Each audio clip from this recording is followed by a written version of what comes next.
اگه میخواید عکستون رو تبدیل به کاریکاتور کنید لازم نیست حتما برید نقاش پیدا کنید، فقط کافیه از هوش مصنوعی کمک بگیرید.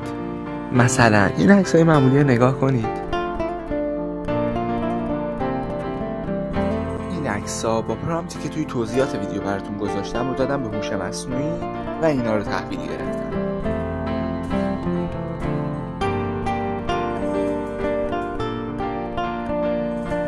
این عکس‌ها خیلی راحت و سریع و رایگان براتون درست شدن، در حالی که اگه بخواید همین عکس رو به یک کاریکاتوریست بدین قیمت‌ها از 1 میلیون تومان شروع و تا قیمت‌های خیلی بالا مثل 200 میلیون تومان ادامه دار میشه.